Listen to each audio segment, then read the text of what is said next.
What's up, everyone? Back again with another video, and this is gonna be a little short, but it is gonna be somewhat of a quick review of the Hawkeye show and my thoughts on it, some of the things I missed saying during my reactions and so on. Um, this show, first off, this show I really enjoyed it. This show was really cool, really awesome, and I enjoyed every moment of it, every really cool scene and every connection with each character and every new character that was introduced as well in this. Yeah, I had a blast really watching through every episode each week. this this past like month or so. So it's been really awesome to really get through this and really have a fun time with the more grounded Disney show, Disney Plus show, a more grounded Marvel show that has a more grounded level threat and has it's not right as massive. We kind of needed that after everything else before. After the multiversal stuff and all that things and universes and the space and all that things. It's fun to have one of these kind of things as well once in a while. That is more ground level stuff. Um, and I just like the premise as well as Clint has to face some of the things from his past. He has to face the mistakes and has to rectify them. Has to make amends with what he did in the past. During those 5 years in game when he became Ronin. And those things that come back to haunt him, and he needs to rectify. He needs to really fix that. But also, it's not just for himself as well. It's also for Kate as well, because she's gotten involved in that, and her too, and everything like that. So, by the way, I will be talking some spoiler stuff in here as well. If you have not seen the show, go watch it first before you watch this. But um, all the things that she's gotten involved in, so he has to look out for her. But at the same time, also he needs to get back home in time for Christmas to his family. So he has a lot of promises he has to make, but he has also a lot of things he has to make. So he has in this dilemma what he needs to do next. What are the best choices so he can reach the right point and get everything fixed in the safest way so nobody has to die, and also in the quickest way so he can get back home in time. So that sets up a really good, really interesting story overall in the show, and how Kate and Clint need to learn how to work with each other, how to really see each other's sides and how they feel about everything. Because from the start you can really see that Kate is really more open. She's more open. She's more influenced by Clint's stuff. She's more, you know, she cares more about all the image and all that stuff. She sees him as an inspiration, and she wants him to take that in as well. You can maybe not naive, but she has more of a happier approach, more like a direct approach. She wants really, rather than just stop and think through maybe some of the she wants to get into it. She's determined to get into that super stuff, and like trying to be like him and trying to help Clint see himself as a hero as well, instead of realize that he's not bad and all that stuff. And on the other side, Clint, he's had this time a lot of working all these years as Hawkeye, working with Shield, working with Avengers, and all that stuff. And he's kind of trying to just settling down. He's had enough of everything really, because it's just been too much for him, and he doesn't see himself like that because he has made some mistakes in the past. He doesn't feel like he can really rectify that not directly. He doesn't see himself as this crazy, like, great hero like some other people see him. He just sees himself like a normal guy that just made some mistake, but yeah, did help save the world a few times. But and I like that dynamic. I like that dynamic a lot. And now when this Ronin stuff gets into it again, he sees that he needs to fix this. He needs to come to terms with that past. He needs to fix that past and like rectify those mistakes and try to end that part of his life for good. Like try to end that chapter for good and make sure that that never comes back again.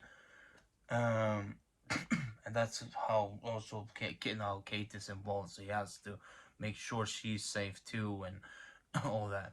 And you can see already from the start when he speaks to Eleanor as well.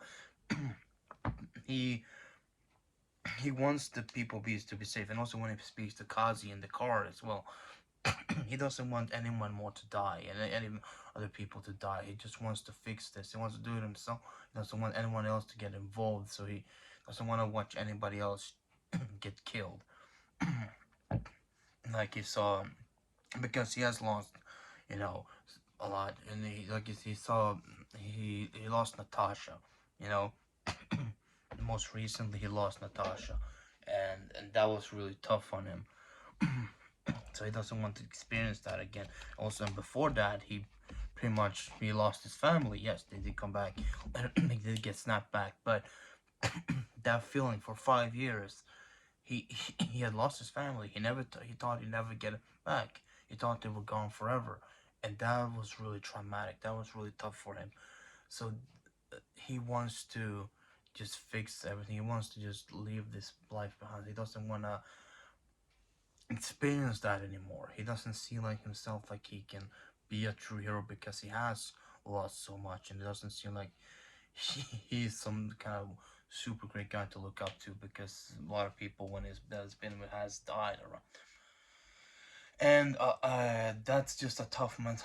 You feel bad for him. You feel bad for Clint because he's been doing so much. He's also done so much good as well, but he can't really see that because of the things that he has been through that have been so traumatic for him, and he's lost his hearing as well in a part, and it's um it's just how that is. And then all this gets involved with the mafia and all that stuff. He already knows about it as well. Everything gets revealed in the last episode. It was Eleanor who was the one who killed Jack's uncle. And Jack was actually just normal nothing. He's just oblivious to it all, really. And I like his character. It was pretty fun. Different takes on the swordsman, but still fun. Really fun, and it didn't really make it worse or anything. So I like that. And she framed him for it, and she tried to escape because her husband, Kate's father, did owe money to the kingpin. She owed Wilson Fisk some. He owed some money to Wilson Fisk, and she had to work to pay that off. She got involved in everything, and we all know now that the Wilson Fisk was the one who kind of sent Ronin that way, sent Clint that way towards Maya's father because he wanted to take out some of the other mafia groups because they were getting too powerful. I think at least that's what it is. So that's why kind of he maybe sent him that way, because to take him out, let him take him out, so he doesn't have to come out and reveal himself too much. So that's an interesting aspect, and that's how Eleanor got involved in everything, and and then in the end she just wants to bail out of it because Kate got involved, so she doesn't want to put her own daughter in harm's way as well. But in the end, it ends up with her being arrested, of course, for the murder of Armand. She did pretty much kill him. I don't know if she directly went or she had somebody else do it, but she was responsible for Armand's death. So that's why she gets arrested.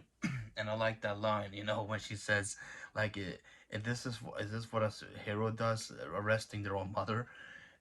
And like, and you see this case, like, come on, what the like, are you for real with that? Like, you know what you have done. This is all your fault.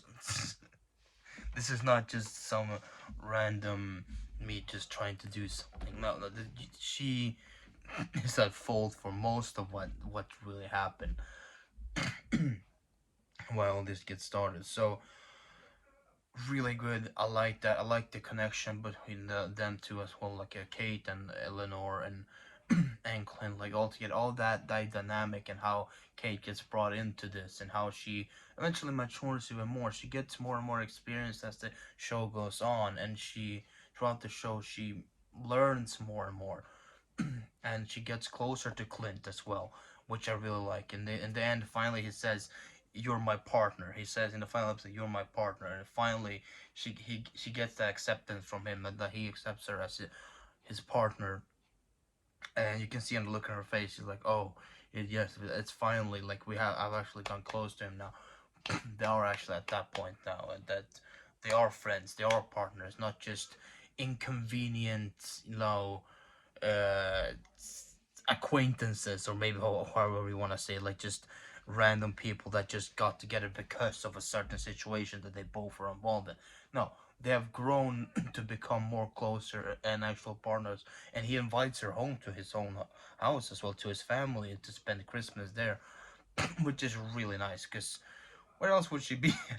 Otherwise, she would sit alone, just maybe with the larpers. But I don't know how fun that would be. But um, because her mom is in jail. Jack, I don't know what would she do with him. She barely even him. So he's probably going off doing something else. So it was nice to see her actually go there and spend the Christmas day with Clint's family as well, and be there. That was really nice. So I like their dynamic. I like how they grew to become more closer during the show, and I hope in the future when they appear next we can see more of that, and we can see more of their relation and how they go like mentor and student, and how eventually she becomes even better and really fully becomes the next Hawkeye in the end. But then also we have the overall aspect of Yelena coming in as well, and that was also so well handled. I love Yelena. I love Florence Pugh, how she came into this, and how her motives were. From that post credit scene in Black Widow when Valentina sends her towards Hawkeye, you kind of see that. Yeah, that's also Eleanor.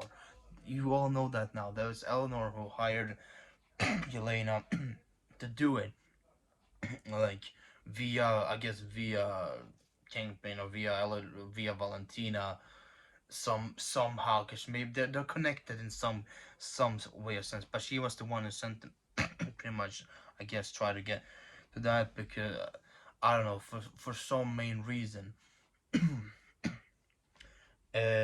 She was the one who, because she want to get rid of him, because Kate has probably been too much, like getting too much involved with Clint, and trying to getting too much at the, like, inspired by Clint. She doesn't want her to go that way, or whatever.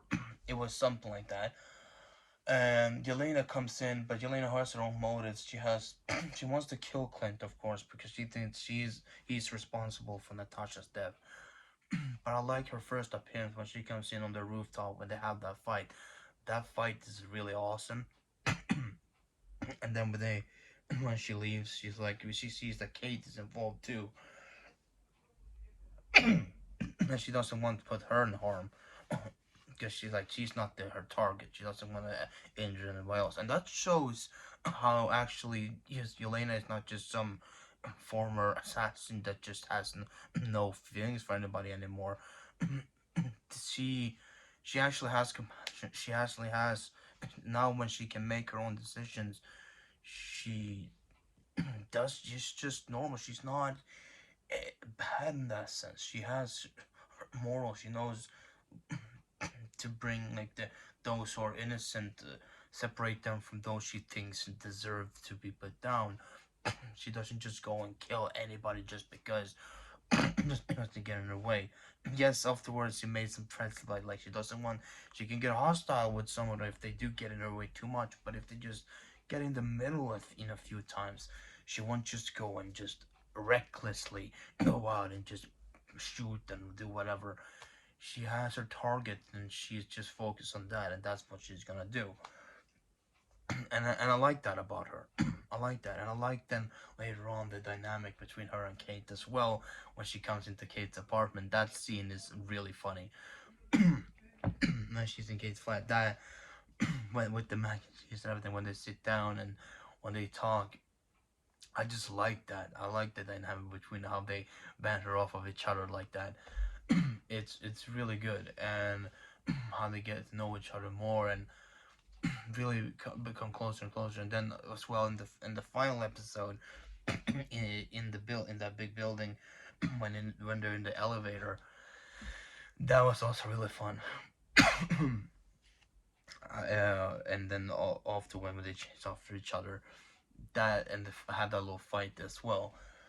How they, I like just like the dynamic. I like how they talk to each other, how they work off of each other in a great way, and just they even send compliments to each other. It's just really fun how they kind of understand each other's positions and stuff like that, and neither of them really want to hurt the other in that sense.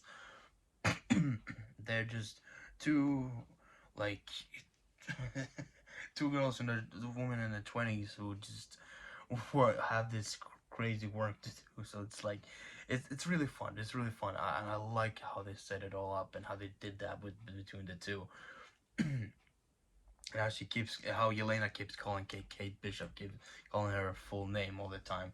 And the part when Yelena like rips Kate's dress or something like that, dress, and just reveals the costume, and a really fun scene as well. Super, I just love the banter between the two. I hope we can see more of that into the future. But then also we had that connection between Yelena and Clint. Throughout the three final episodes, we see Yelena trying. She's had that determination. She wants to kill Clint. She wants to find out, because there's been probably a lot of rumors about talks how Natasha died and whatever. But she has her mindset that the Clint is the one responsible for it. And she when she finally gets to him, like she finally gets in front of him, they have this conversation about what happened. Clint tries to explain to her she's he tried to stop her. She made a choice. She sacrificed herself, but she doesn't believe it. She doesn't want to believe that Natasha would just give it up like that. Maybe, but like she does. It doesn't seem right to her because she's gone, and she doesn't want her to be gone that way. And she sees that he was involved, and she's like, no, no, she wouldn't just give it up for you or for everyone. But he says like, no, she gave it up for everyone. She cared. She wanted. This is what she wanted. When she sets her mind to something, nobody's gonna stop her. He's like, I tried. And then the alien says to him like, you should have tried harder. And they had that kind of back and forth. But then we see, just before she maybe trying to strike him or something, she does that whistle. She whistles. I don't know. Why? Maybe she's like, that's one final thing she maybe wants to remind him. Like, yeah, this is it. She want to get, feeling of Natasha to herself. She want to get that closure. But then Clint whistles back as well. That whistle that Natasha and Yelena used to do with each other. He does the second part that he whistles back, and that stuns her. That just she freezes, and she is shocked that he knows that, and she asked him how does he know that, how does he can he do that. And then that gets to the one of the best scenes in this show, when Clint explains everything like, yeah, I knew her very well. She talked about you a lot. He says to Elena like he loved you. She loved you and a lot, so much, and she wanted you to be safe. She wanted to protect you. She loved you, and that's all she really talked about. She cared about you a lot, and I tried to make her, but it's just this is what she did. She did this for you, like for she did it to save you, to save everyone. She was the people she cared about, and that was really really powerful. That moment when then Yelena kind of realizes like, oh, she like loved me all the time, and it's actually true. It's not really the responsible. She did this for me, for everyone, to save everyone. And he says to her, "I'm sorry." Clint says to her, "I'm sorry that it happened." Um, and also had like them, but she said like you had so much time with her, and that and you can feel that she feels so sad that she's tearing up as well, that she didn't get that a lot of time, extra time with her sister.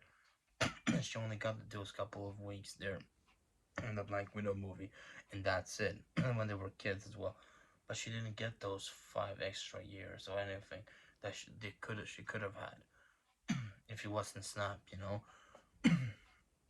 She missed out on those years, and that kind of broke her heart as well. That she felt that it's so sad that she couldn't have gone in those years, and Clint kind of could, but he distanced himself. He didn't go closer to her either, and they both realized that they missed out some time with her at that point.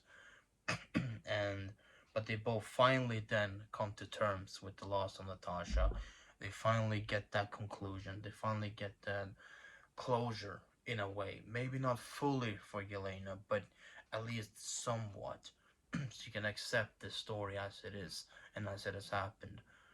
He says sorry to her. They you think maybe they, but they just stand close to her, and then Yelena leaves. So that was a powerful moment. I even teared up at that moment. So that was really really good, and I'm super happy that they can get that great closure for both of them with Natasha's death. I don't know when Yelena's gonna appear next. Hopefully we'll see. But that was the last time we see her in this show. But it was really cool. It was really nice. And then finally, we get to some of the more closer points with Maya, Kazi, Kingpin, all that stuff. This was also really really good. I liked the character of Maya Lopez, Echo. I really enjoyed her character and how she's conflicted and on the sides of what she needs to do. If she needs to keep chasing this former that this ghost, pretty much the the person that killed her father, or should she move on and not get involved in something that can be too dangerous, and that's something that she has not much knowledge of. Should she just move on, or should she get like let the rage and like the anger and regret get to her more and go and try to kill Ronan or kill Clint in that sense too. And I like that. I like how she goes, and I love the way she how she communicates with the sign language and stuff, and how Kazi helps her out, and the connection with her and Kazi. I don't know exactly what this fully is supposed to be. If there were maybe in the past like relationship wise, maybe they were, or they're just more have us kind of like a brother sister vibe to them more. I don't know exactly what how close they were in that sense, but they were at least very close. You can see at least in the last episode, you can see that they were from not just during this now, but like even in the past, they have been like at least friends for a long time. And you can see like when they have their final fight with each other, because there are different odds. He following orders from the Kingpin.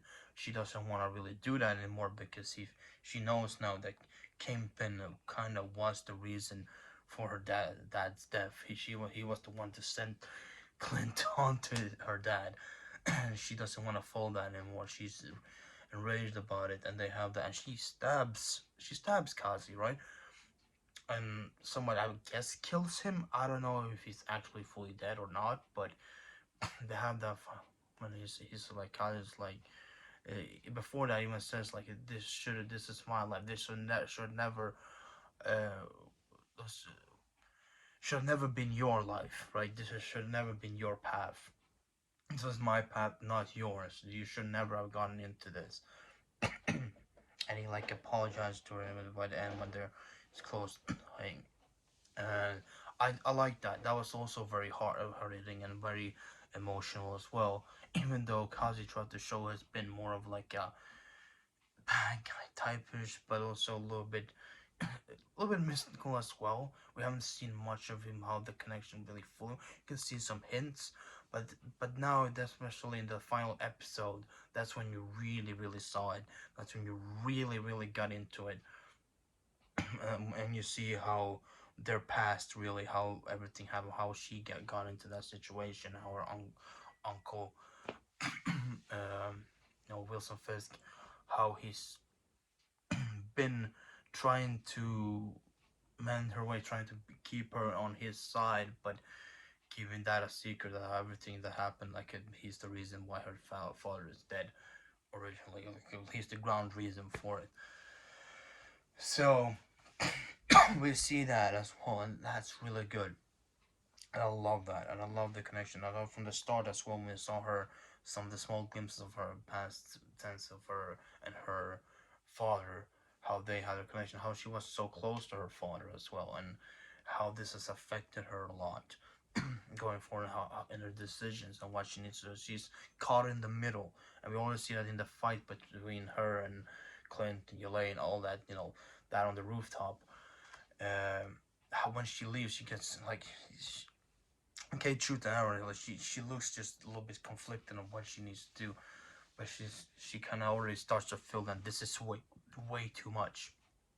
This is not maybe something I should be involved in, because it's getting out of hand. It was not just about one guy. There's more to it that she doesn't know, and finally now she knows a little bit more, and she realizes that it is more to it. And I said also back in that there is more to it when I saw that scene. There has to be more to it than just Clint going and killing.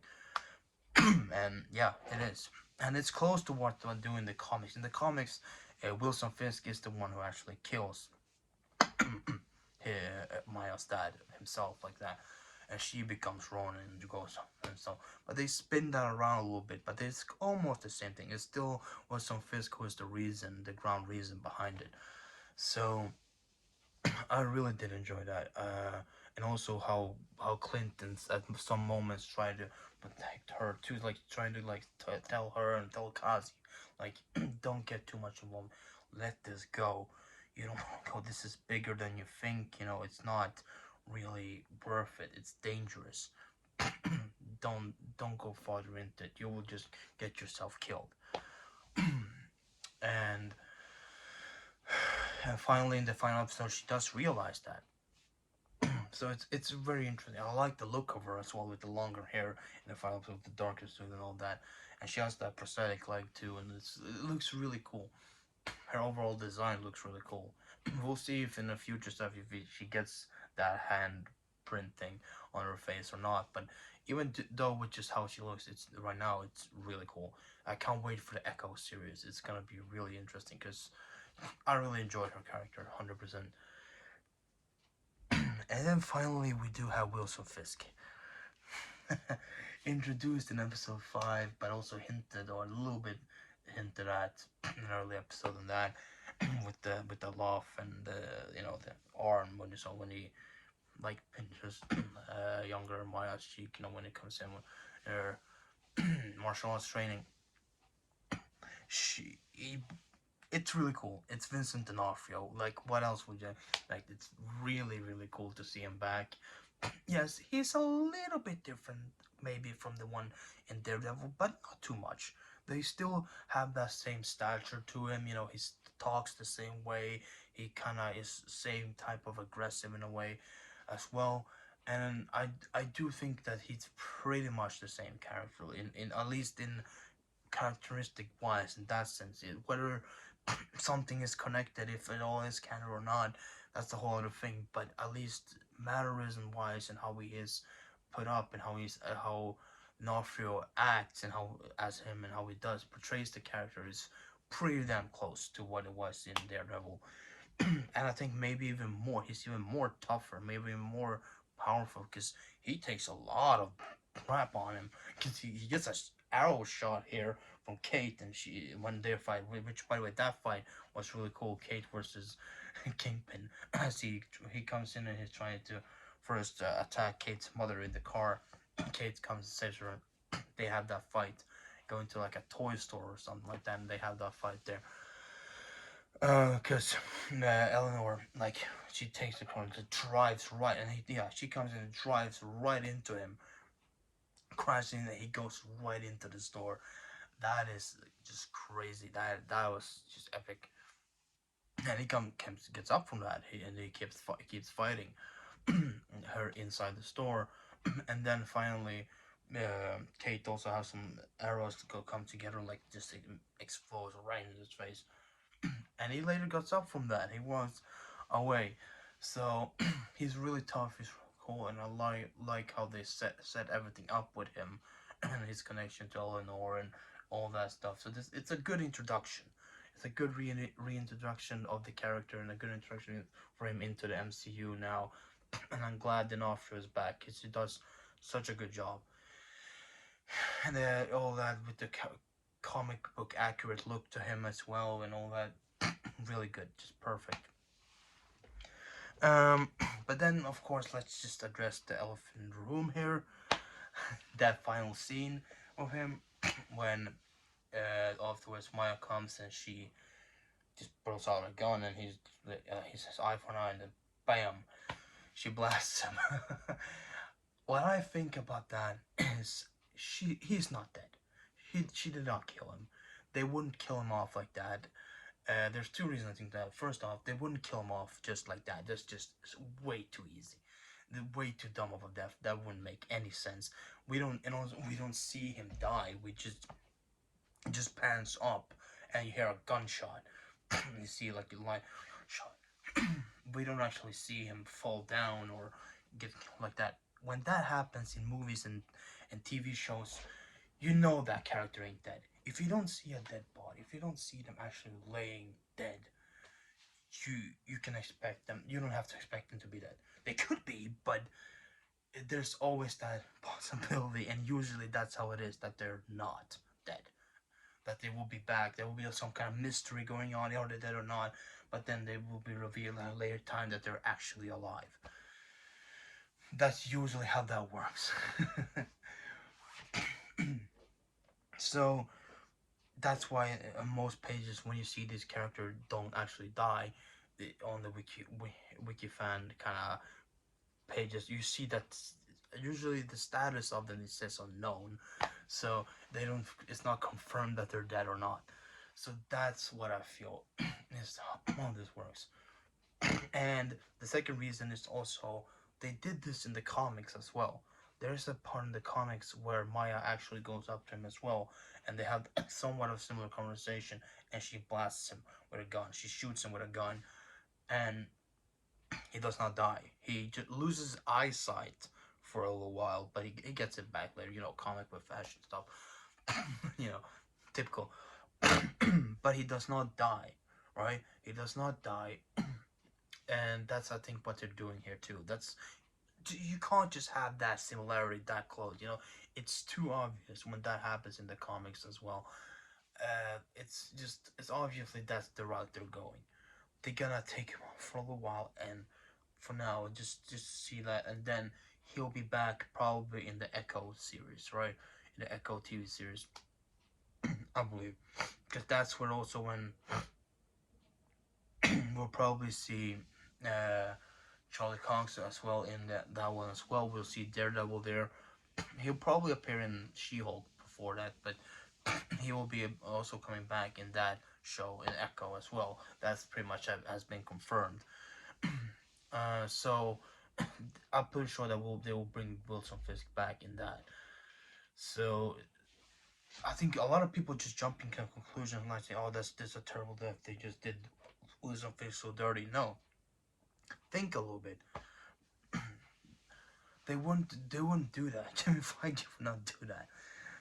That would be such a waste of a good character and a great actor like Vincent D'Onofrio as well. Why would he sign up to come back just to be killed off directly off, just that quickly? after just a small amount of appearance in 2 episodes.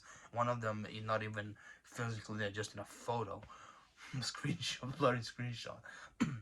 So come on, there has to be more to it. So yeah, that's pretty much that. um, Overall, this show was really good. And there's one more thing as well. There's one with the final thing. Some of the final things we'll see with Laura Barton. I think that was her name. I think that his wife's name, right? Yeah, Laura Barton. I think so.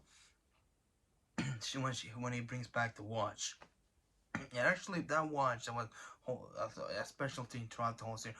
I mentioned this a little bit in my final episode reaction, but I forgot to mention one specific detail about that. When he gives it back, it is her watch. When she turns around, there is that Shield logo there, and so I expect that she was connected with Shield. She's been a Shield agent and something, but it also says 19 on it. It says, oh, I don't know if it said fully Agent 19 or just 19, but it has some indication, Agent 19 indication, right there. And you know who is Agent 19? Oh, that's cool. That's with the name Mockingbird, right? And that is very interesting, because what does that actually mean here? Was she the original Mockingbird? Was she before she settled down? Was she Mockingbird? Was Laura really a Mockingbird? Because it does kind of that they're trying to kind of set that up. I think that that's what they're trying to say. But there's one more thing though, because we already have seen a Mockingbird before in Agents of Shield, Bobby Morse, played by Adrian Palicki. So, is does that mean that maybe that's not the real Mockingbird? Does that mean that Agent Shield is actually not canon? What I think, and this is just my theory, is that whether or not um, they're related or not, I don't know, but at least I believe that they have known Bobby Morse before. They know Bobby Morse because we have seen Age of Shield. They said that she's done some missions with Clint before. So I don't know if Bobby Morse could possibly have been like a relative to Laura, maybe like a cousin or sister or something like that, or she could possibly just been a acquaintance. She could have been a close friend to both of them, and then just Laura just left that moniker of Mockingbird off too. She left it to Bobby to take over when she retired from Shield, when she left Shield, like well, or active duty in at least. So that kind of feels like it could be my theory. That's my theory at least with it. That they both are Mockingbird, but that she was the older Mockingbird, and she left that moniker. She gave the moniker away to Bobby to take over, because she's called Mockingbird once in the Agents of Shield. Bobby, right? She's called Mockingbird once, I think, maybe something, but at least what I can remember when I heard it clearly is it's one time. So that that could be the case, because I still feel that Agents of Shield is canon. At least the first 3 seasons of it is. So that can be it, or maybe just a smaller hint towards something else that maybe some people like. That's interesting, and then there's nothing more to it. There's not gonna be anything to, or that's what they're going to. One of those two scenarios at least. But that's at least what I think. I could be wrong. I'm not saying that's 100% fact, but that's at least what I think sounds the most logical with this. But that's a little fun thing though. But we all knew at least that either way though, even without that, we all knew in some shape or form at least that yes, that Laura would be part of Shield, that she was a Shield agent at some point in some shape or form. We all kind of suspected that. So, and whether it is this way with this being Mockingbird or not, it's really cool though that they. And that's one more other thing I also liked about the show, the connection between Laura and Clint and how they work off of each other as well. They both former agents and stuff like that, and they know how to do and help each other on and off like that. That was really good. I like that. I like the connection between them and how they did that, and how they got her more involved than just being a home mom just waiting for her husband. No, she actually got involved and she actually understood Clint and tried to motivate him and throughout the whole show and all that. I really enjoyed that as well, that aspect of them.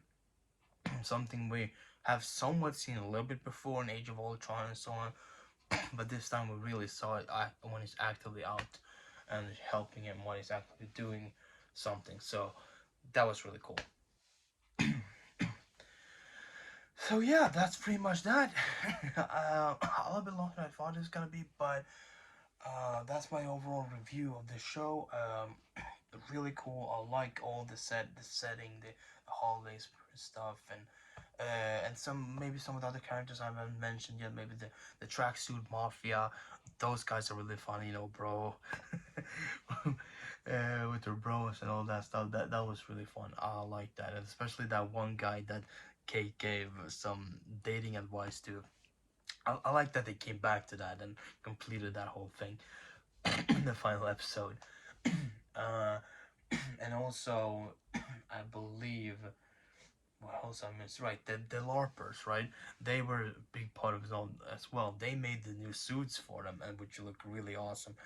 And they were involved in the final mission, the final in the hotel. So that was really cool. They also, I like those characters. Uh, so really nice. All the characters in this, everyone that was involved, really awesome. A really solid show with every connection, every relation to each other, and all that. How everything was set up from the start to finish. Really, really good. One of Marvel's best. Very solid stuff. Once again, they do a great job, and it just makes me even more excited for the shows to come. Like She-Hulk, like Moon Knight, and Miss Marvel, and all that stuff. Of how they can build up on those characters as well. If they could just do just nearly as good as they've done with this and with the earlier shows this year with WandaVision, Loki, and Falcon and Winter Soldier and all that, then I know that next year is gonna be really great too with the shows and all the how they connect into everything. So really awesome. Marvel Studios does it again. um, a really solid one. If you have not watched it, well, you probably gonna spoil it for yourself if you're watching this. But even if you just wanted to hear, to watch it again, I'm gonna watch it again because it's really, really good. Really fun. The dynamic between when the small hints and small little teases towards the comics and other things as well is really it's just cool stuff. Some cool Easter eggs in there as well and all that. One final thing though, that post credit scene. I know why some people are upset maybe that was the post credit scene because they had another one planned actually. It was gonna be, I think if this is even true, I read it somewhere that it was gonna be another post credit scene with Clint sending the Ronin sword and mask maybe or something, something to Wilson Fisk or something. They should send a message to him to know more or something like that, which would have been really cool. But it's okay. It's on the show. It's really fun. It's not really needed anyways. We know that they'll pick up from this eventually from the show. And the Rogers the musical thing was still pretty fun. Anyways, it was an interesting thing. So yeah, but that's pretty much it. Thank you guys for watching this little half long half review, spoiler review of Hawkeye. My favorite episodes of this show was probably I don't know, like I guess I'm not entirely sure, but I think episode 4. It could be either episode 4 and then the final episode 5. I think those two would. No, episode 6. I mean, I think those two. But also episode 3 is also very close too. So those are the ones that really felt the most for me. So yeah, leave a comment down below. Let me know what you felt about this show and what you think. What episode was your favorite, and what character was your favorite, and so on. And also, don't forget to like and subscribe if you did enjoy this. I would appreciate that a lot. And also, ring the notification bell to get a notification next time I upload, which will possibly be later today. I was gonna do a review of Spider-Man last night, but I was too tired. It will come tonight instead. I promise. Later tonight, it'll be out. Both 2 in 1, spoiler free. First half spoiler free, and then second one will be with the second half with spoilers. So keep an eye out for that. It's kind of in the same um, way as I did this. So yeah. But until then, thank you guys for watching, and I'll catch you guys next time.